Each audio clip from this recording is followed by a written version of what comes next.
sou Maria Célia Moura de Lucena, sou daqui de Guarabira mesmo. A minha família é 7 pessoas, papai, mamãe e mais 7 filhos. E então a gente morou aqui em Guarabira desde que eu nasci, desde o dia 6 de setembro de 47 até agora que eu me encontro em Guarabira. Nunca saí de Guarabira, continuo morando aqui, graças a Deus, adoro a minha cidade. Aí fui criada ali na rua da Dora Fonseca mesmo, desde que eu nasci, que a gente foi criada ali desde 47. E só saí de lá em 79, quando me casei, que fui morar em João Pessoa. E 79, não, 73. 73. E depois disso é que a gente ainda continuo com meus vínculos naquela rua. Graças a Deus, depois foi tempo que a gente se conheceu e formou a família, e aqui estamos nós, né? Labutando, trabalhando e vivenciando o dia a dia. Em 1979 fiz o vestibular para enfermagem, passei e fui estudar. E quando eu voltei, aí foi tempo que a gente já estava aqui em Guarabira, Joaquim, a gente casou-se em 73, né?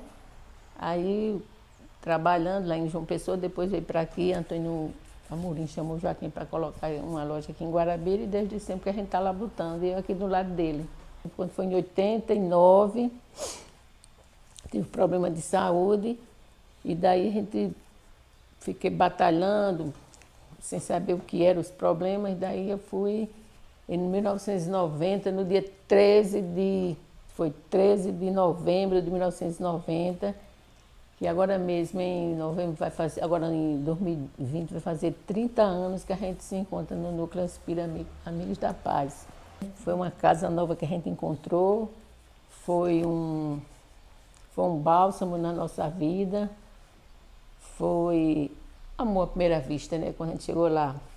E então, desse momento, eu acho que a causa de Joaquim ter chegado lá deve ter sido eu, né, porque o povo diz que atrás de um homem tem uma grande mulher, né? Eu digo que no meu caso aqui, fui no lugar de atrás de Joaquim, não foi uma grande mulher, foi uma obsessora que fez com que ele chegasse até o Núcleo Espírita Amigos da Paz. E do dia 15 até agora nós estamos batalhando na casa. Os nossos corações, as nossas mentes estão totalmente ligadas àquela casa que trouxe tantos benefícios, tanta luz, tanta harmonia na vida da gente, né?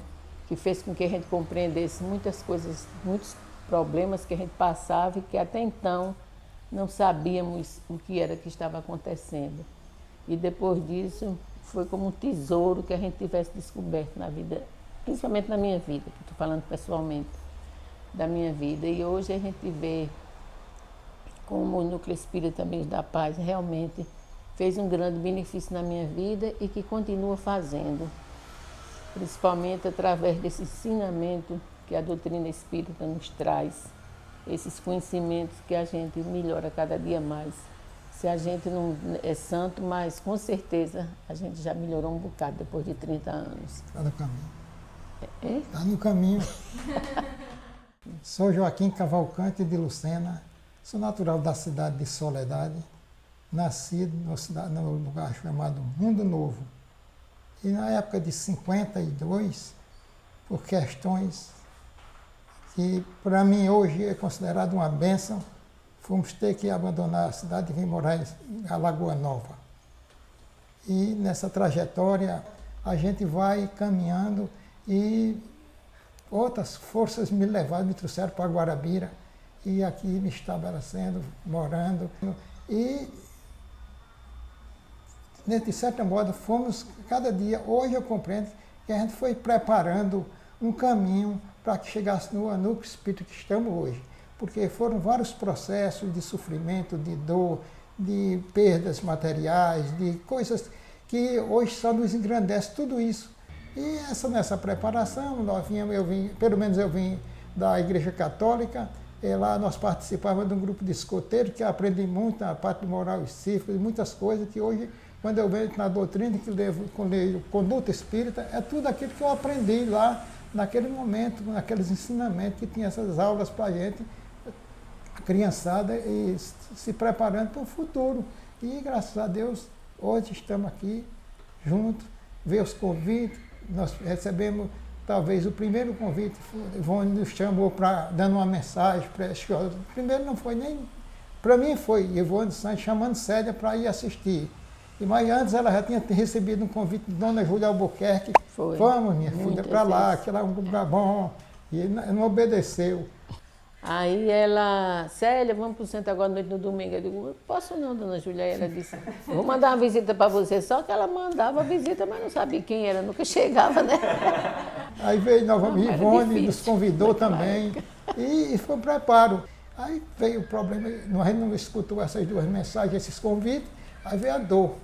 E nessa dor, eu fui também acompanhante da nossa amiga, nossa companheira, meu anjo de guarda encarnado. E aqui estamos, há 47 anos, né, juntos, depois de casado, né? 47 de casado. É, com 3 filhos, né, como ela já falou. E lá chegando, uma coisa me... Assim que eu entrei, foi a música que me fez tocar, me emocionar. E dali eu vi que era o meu local de trabalho, de completar alguma coisa que eu não sabia o que era. Chegava ali, no primeiro dia que o Joca foi, Joca, meu Deus, isso aqui é o meu lugar, que eu não saio daqui não. Engraçado, foi uma coisa forte assim, né? Que mexeu. Depois vim incendendo por quê? E depois, assim, veio a mensagem, o evangelho bem esclarecido, bem orientado. A gente foi compreendendo a questão do perdão, da reencarnação que explica tudo isso, umas coisas que vai dando força a gente e aumentando a nossa responsabilidade e compreendendo por que estamos ali. E, graças a Deus, mais uma vez eu digo que é uma bênção, é uma luz colocada na vida. Eu não sei o que seria da minha vida o seu espiritismo e de tanta gente, não só de mim, de tanta gente que, eu digo mais, feliz da criatura que entra na casa espírita uma vez. Ela é outra pessoa, tenho certeza disso. Ele pode até depois não dizer, mas ele vai ser um dia que reconhecerá essa semente que ele recebeu ali.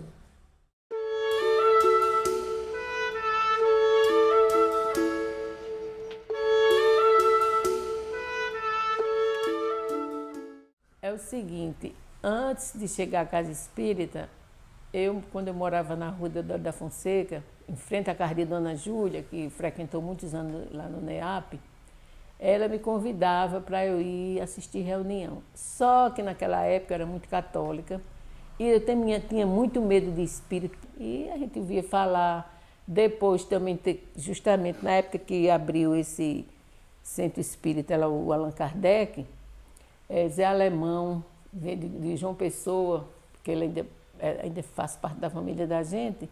Aí ele vinha, tudo convidava, mas a gente com aquele medo, né? E antes da gente escutar, tinha o seu Joaquim aqui em Guarabira, que eu me lembro, que ele fazia uma reunião na casa dele e ele compunha música, ele escrevia, ele fazia muita coisa. E ali se reunia muita gente, por sinal, o Zé Alemão, eu não sei mais quem mais participava, sei que ele era um dos líderes, né? E depois, aí eu com medo, né? Porque a gente tinha medo daquilo que a gente não conhece. Aí eu não tinha coragem. E ainda hoje eu tenho medo, quanto mais naquela época, de 50 anos atrás. Aí depois, o que me fez chegar à casa espírita foi justamente, depois que a minha irmã desencarnou, eu era muito ligada com ela, foi quem acompanhou a doença dela, tratamento, aquelas coisas todas, quem tomei conta dela. E quando ela desencarnou, aí eu dizia que eu não piso mais naquela casa. Quando a minha irmã sair daqui, eu não volto mais nessa casa de jeito nenhum. Do cemitério, eu vou para minha casa, porque eu já morava aqui. E ela morava na Rua do Sol. Só que acontece o seguinte, que quando eu saí do cemitério, eu nem entrei. Da porta mesmo eu vim embora. Uma coisa me acompanhava. Aquela pisada me acompanhando. E fez eu voltar na casa que ela morava. E que tinha um irmão de criação dela, que foi quem criou ela lá, doente, e fez que eu dissesse um bocado de coisa, e que ia tomar conta dele como se fosse ela. Quer dizer, houve um processo ali que eu não entendi nunca. Aí estava uma prima dele lá, ele estava com um CA na próstata, né, muito ruim já. E eu disse que ia tomar conta dele como realmente tomei conta. Se vou tomar conta de você, como se realmente fosse a minha irmã. Aí fiquei tomando conta dele. Aí depois ele veio morar aqui perto da gente, desencarnou e eu fiz a minha promessa. Até então, né? Nessa época, de 90, eu já estava aqui. Quando ele desencarnou, já tinha começado na doutrina espírita, que foi em 90, a gente já tinha entrado na doutrina espírita, e aí foi justamente que apareceu os problemas de obsessão, e eu tive que fazer uma cirurgia, e dessa cirurgia fui para São Paulo, e lá em São Paulo também não resolveu. E onde eu ia, a pessoa dizia, não, é problema espiritual, e aí depois eu resolvi aí, né? Aí nesse dia a gente perguntou lá, com vergonha de pedir, de perguntar, porque de todo jeito para você ir numa casa espírita. Viver quase escondido. A gente ia escondido, né? Teve um dia que a gente não foi nem na variante, já para ninguém ver. Como a variante, a azulzinha era muito conhecida, então para a gente chegar lá, o povo não conhecer que era a gente, né? Aí católica. Aí para não conhecer, eu digo, não, vamos a pé, saiu a pé. Só que as pernas, meu Deus, cada uma perna pesava 1 tonelada. Eu não sei como foi que eu cheguei ali, não. De tanto peso nas pernas.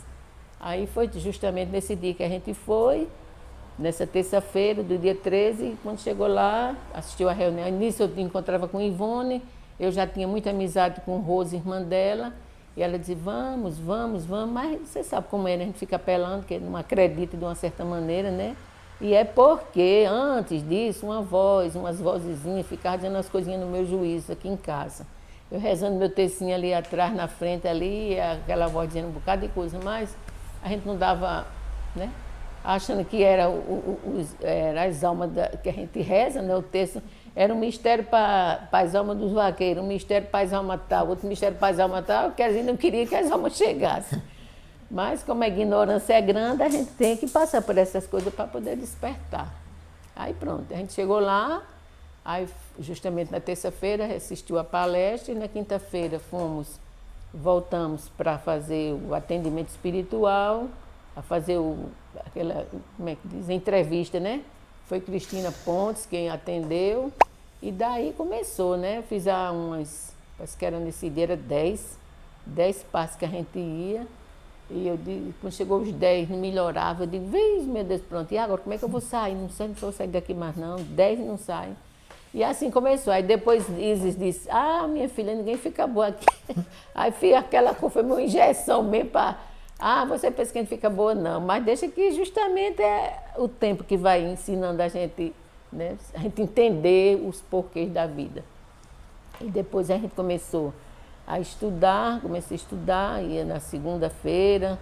Aí depois teve a campanha do Quilo, a belíssima campanha do Quilo que a gente fazia parte. E daí começou até os dias de hoje que a gente está nessa tarefa, né? Ajudando e sendo, aliás, ajudando não, sendo ajudados, porque nós somos mais ajudados do que ajudamos, né?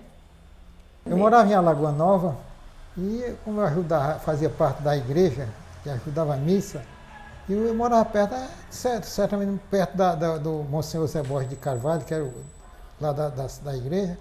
E a gente conversava muito, e no sermão dele, ele era muito exaltado, um alto, exaltado, e ele, na hora do sermão, ele batia forte. Espiritismo, maçonaria, maçons e amaziados, que é o pessoal que mora. No sermão falava tão forte, e eu ficava, meu, que espiritismo é esse? Eu ficava pensando, né? Mas até eu não tinha conhecimento de nada, era nem de terreiro, dessas coisas que fui a falar. Mas quanto à questão de espiritismo, não tinha noção nenhuma.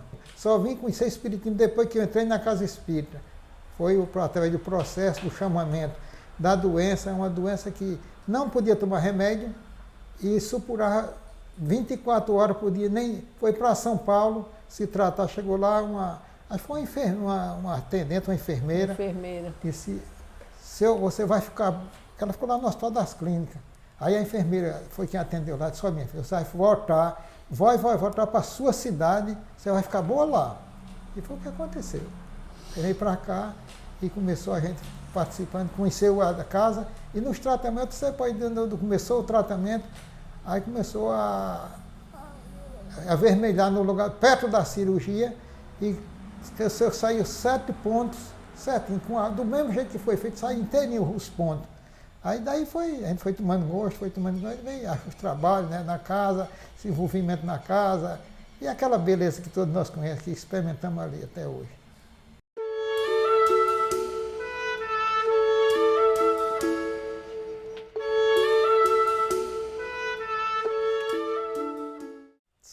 muitos momentos, mas um momento que me marcou foi numa reunião mediúnica, que era na quinta-feira.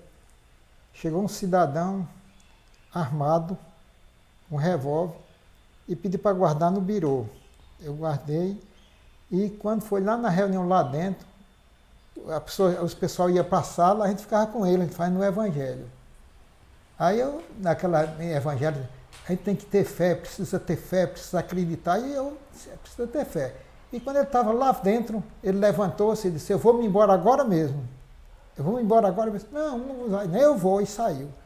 Saiu, foi, que era fechado, né, tinha para sair, ele não sai que ele não vai passar por cima. Aí eu acredito, ele disse, mas a gente tem que ter fé, aí eu disse, eu vou ter, aí eu acreditar que ele não vai ver. Aí comecei a mentalizar, quando ele andou uns 5 ou 10 passos, ele se sentou no chão e ficou lá sentado. Foi assim, porque uma pessoa é muito violenta, né? Ela estava muito violenta e mais armado. Aí eu fiquei aqui mentalizando, a gente tem que ter fé, e eu vou acreditar que tem uma força que vai nos ajudar. E ele andou, aí ali ficou sentado e ficou esperando, aí foi passando, aí voltou para a sala de estudo, onde ficava esperando. Esse foi um momento assim, teve muitos momentos, a Casa Espírita, a campanha do quilo, as histórias da campanha. Pensa uma coisa boa, que era onde se curava das obsessões. Não era nem para pedir alimento, nem para... Mas o principalmente era para quem tivesse problema de obsessão, para quebrar o orgulho. Porque você ia bater na porta do seu inimigo para pedir alguma coisa. Isso era muito forte. E muita gente tinha inimigo e a gente não ia bater na porta para pedir alguma coisa. Ele não podia saltar, não. Tinha que pedir a sequência. Para poder justamente... E essa foi a parte que me... Tem muita coisa boa na vida da gente, e a gente aconteceu lá, mas essas foram as mais marcantes.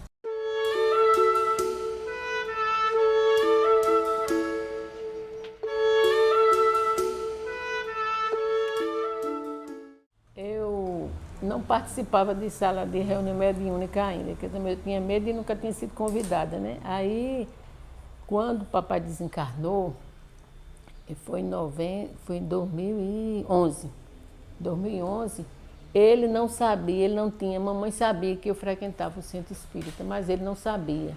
É tanto que eu chegava lá em João Pessoa, eu assistia a missa com ele lá na televisão, ele participava, me deu uma Bíblia, que ele gostava de ler a Bíblia, e ele não sabia que eu era espírita. E quando ele desencarnou, com 7 dias foi, ele desencarnou no sábado, quando foi na próxima quinta-feira, ele chegou lá no centro e dizendo que tinha estado comigo, tinha ficado ali comigo, que eu não via ele, que aquela casa era um ambiente muito bom, prazeroso, nunca vi um lugar tão bom daquele. Descreveu de uma maneira como se ele tivesse vindo alguma vez naquela casa em vida, né? Que nunca ele esteve lá. E dizendo que o meu lugar era ali naquele canto.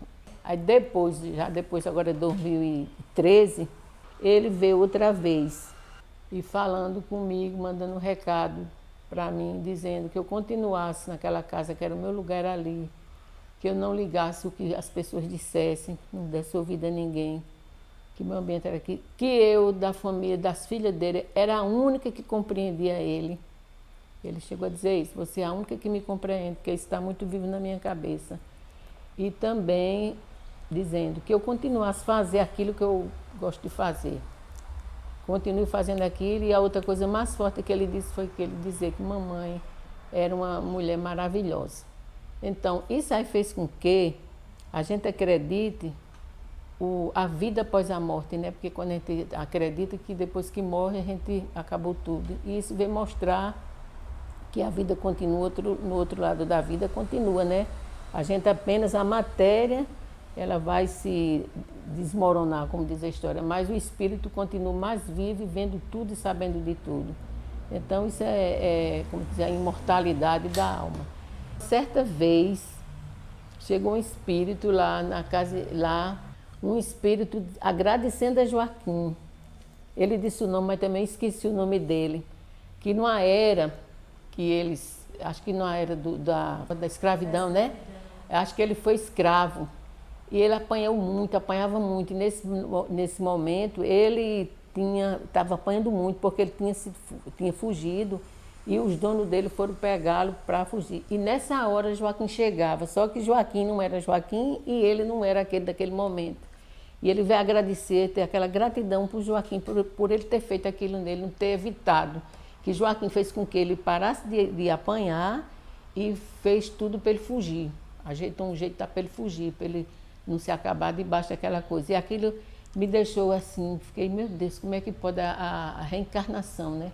Falou muito forte nesse momento, porque ver e entender que a reencarnação, ela é verdadeira, ela não tem para onde correr não, porque ela existe. Mesmo que a gente não acredite, que muitas vezes a gente pode até não acreditar, mas que ela existe, existe. É a pura realidade.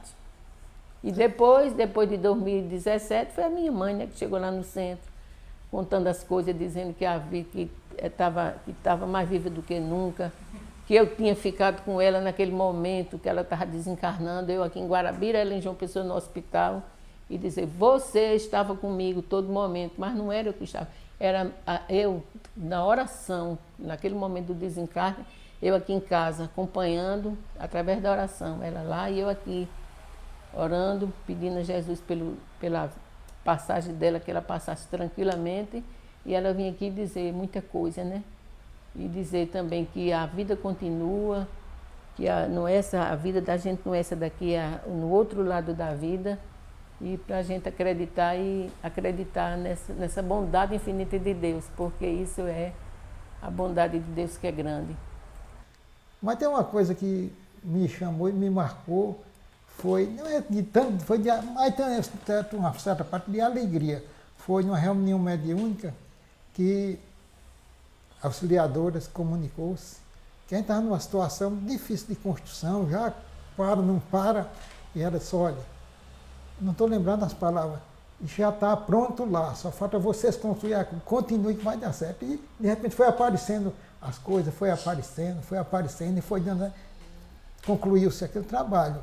E outra coisa que muito forte era na construção, as investidas, que era forte, e eu aconselhando os trabalhadores, não revide, deixe quebrar, deixe fazer isso. E a gente acreditou na espiritualidade e tudo saiu certo. Isso deu muito de alegria, de satisfação, que a gente sabe que a gente está assistido. Não é jamais desistir e confiar sempre. Tem muita coisa, uma história muito grande, mas são essas coisas que marcam a gente.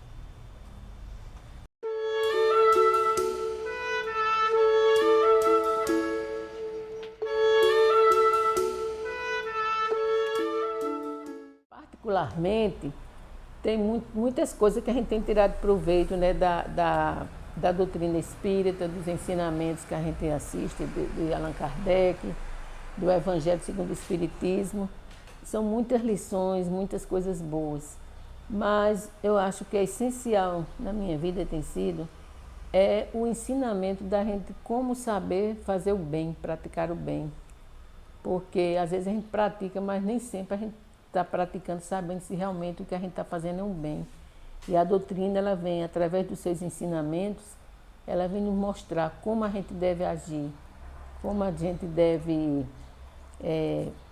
realizar aquilo que a gente está pretendendo realizar. Se é o bem mesmo que a gente está fazendo, ou se aquilo não é agradável. Então, são muitos ensinamentos que trazem com que a gente tire essa trave que tem nos nossos olhos, para que venha a claridade, para a gente saber discernir das coisas boas, das coisas menos boas da vida, né? Pronto, para mim, a mais significante é que eu tinha a ideia de dizer, para que a gente estudar, para que aprender as coisas se a gente vai morrer, né? Meu conceito é, para que você estudar, para que você vai morrer? E quando eu entro na casa espírita, que ninguém morre, né? Aí já mudou a minha vida. Aí conheci o livro mais maravilhoso, o melhor livro que eu já li até hoje, Livro dos Espíritos. E quem estudou, continua estudando, analise, medite, gravar seus ensinamentos, porque é uma bênção de Deus, é uma luz colocada para que a gente possa cada vez mais seguir no caminho reto, no caminho certo, mostrando a caridade, a humildade, tudo isso. E os ensinamentos do Evangelho, que é muito claro, muito objetivo, mostrando, esclarecendo, que a gente não entendia e passar a entender.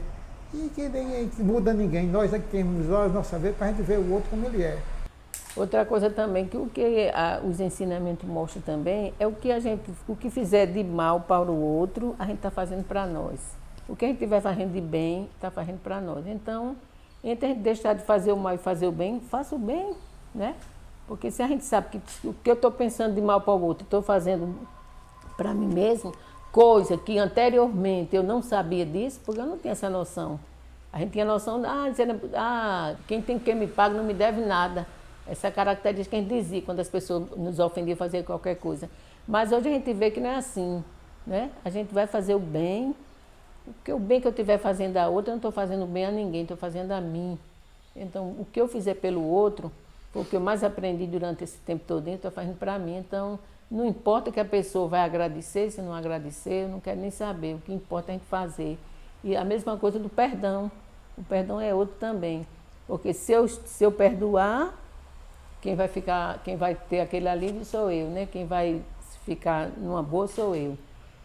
Graças a Deus só trouxe benefício na minha vida. Graças a Deus só trouxe benefício. Porque é a minha vida, dos 30 anos do NEAP para trás e esses 30 anos para cá, é completamente diferente. Mostrou nova visão, nova vida. Só pensava negativo, né? Hoje eu não penso mais negativo, graças a Deus. Porque a gente tem que aprender outras coisas, porque a vida continua. E a gente tem que ser positivo, a gente tem que viver bem vivida a nossa vida. Só tem que agradecer, né? Agradecer a Casa Espírita pelos 39 anos que ela está completando, agradecer pelos momentos que a gente se encontra ali, todos juntos, toda a equipe, os que estão ainda vivos, né? Os encarnados, os desencarnados também que já se foram, que deixaram suas marcas naquela casa. E que eu só peço a Deus que dê muitos anos de vida no NEAP, nem que a gente não esteja lá presencialmente, mas quem sabe futuramente, que ele continue dando essa assistência, trazendo essa luz para Guarabira, trazendo essa luz para todos nós, para as nossas famílias. Todos nós, são muitas coisas, a gente só tem que agradecer. Só existe uma palavra que é gratidão, gratidão e gratidão. E que o NEAP seja bem feliz, com toda a sua equipe e que tenha mais muitos e muitos anos para frente. 30 anos de espiritismo na casa, no NEAP, eu não tenho como relatar os momentos de alegria, de satisfação, pelos estudos, pela convivência com os companheiros, pela força da oração, que tem ajudado muita gente que às vezes desconhece lá. Sem a pessoa sabe, a gente faz esses momentos de vibração e depois vê o resultado. É uma coisa maravilhosa. Eu sinto extremamente feliz e sempre eu digo àquelas criançadas, meus meninos, vocês é quem vão ser responsáveis. Hoje eu estou velho, já estou com 75 anos, você é quem vai dar condução a essa casa. Cuide bem, estude, siga o que está aprendendo para poder você tomar conta dessa casa, que são vocês os responsáveis. Não somos nós estamos dando uma participação de manutenção dessa coisa enquanto você chega. E demais agradecer por tudo e parabenizar o Núcleo Espírita pelos 39 anos e todos aqueles que se esforçam pelos encontros, pelas preparações de palestras, dessas coisas todas, que continuem firmes enquanto estivermos aqui para poder oferecer o melhor àqueles que chegam à nossa casa em busca de um consolo e de uma orientação. É isso.